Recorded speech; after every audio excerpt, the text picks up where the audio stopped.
जदयू को तोड़ने की कवायद लगातार भाजपा कर रही है, उनके सांसदों को अपने टच में बता रही है, जो नाराज नेता लोग हैं उनको अपने पाले में कर रही है। ये कि कुनबे की जो बस चालू हो गई है उसमें पहली सीट पर इस वक्त बैठ गए हैं पृथ्वी माली। बिहार में नीतीश कुमार से अलग होने के बाद भाजपा के समक्ष सबसे बड़ी चुनौती ये थी कि वो 7 दलों के महागठबंधन के समक्ष अपने कुनबे को आगे बढ़ाए कैसे।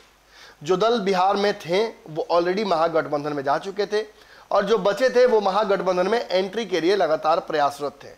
भाजपा के लाख ऑफर देने के बावजूद चिराग पासवान और मुकेश सहनी ने भाजपा की तरफ कदम नहीं बढ़ाए। एक समय तो ऐसा भी लगा कि चिराग पासवान भी तेजस्वी के साथ चले जाएंगे, लेकिन नीतीश कुमार के आ जाने की वजह से वो उस तरफ नहीं गए। जहां बात रही मुकेश सहनी की, तो मुकेश सहनी ने 2 उपचुनाव में जो हुआ था, पिछला उपचुनाव एक गोपालगंज की सीट के लिए, दूसरा मोकामा की सीट के लिए, उस पर महागठबंधन का सपोर्ट करके ये उम्मीद लगाई थी कि वो एंट्री कर जाएंगे महागठबंधन में। लेकिन कुर्नी से पहले उन्होंने अपने प्रत्याशी की घोषणा भी कर दी और महागठबंधन ने उसका कंसेंट नहीं लिया, जिसके बाद महागठबंधन के खिलाफ उनको चुनाव लड़ना पड़ा था। ऐसे में महागठबंधन में उनकी एंट्री को लेकर संशय बना हुआ है।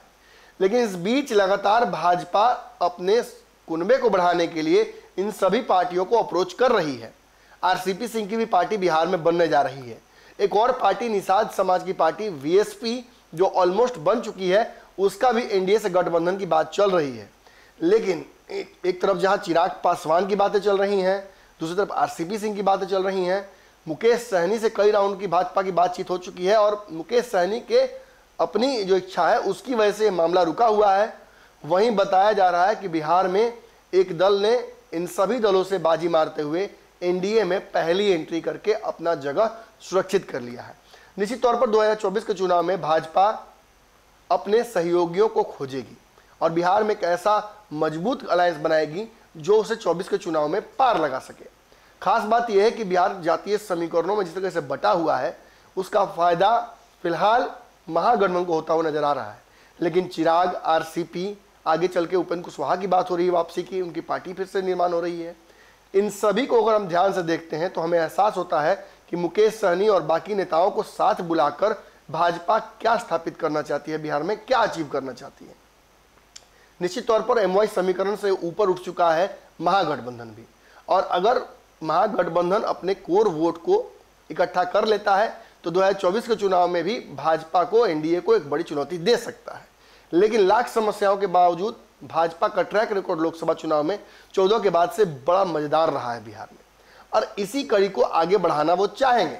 जहां एक तरफ जदयू को तोड़ने की कवायद लगातार भाजपा कर रही है, जदयू के सांसदों को अपने टच में बता रही है, उनके जो नाराज नेता लोग हैं उनको अपने पाले में कर रही है, वहीं बिहार में सभी दलों को, चाहे वो एनडीए में हो, एनडीए की तरफ जाने वाले हों या फिर महागठबंधन में हो, जो विचारधारा जिनकी मिलती है भाजपा से या जो उस गठबंधन में सुरक्षित महसूस नहीं कर पा रहे हैं, उनको अपने पाले में करने की कोशिश कर रही है।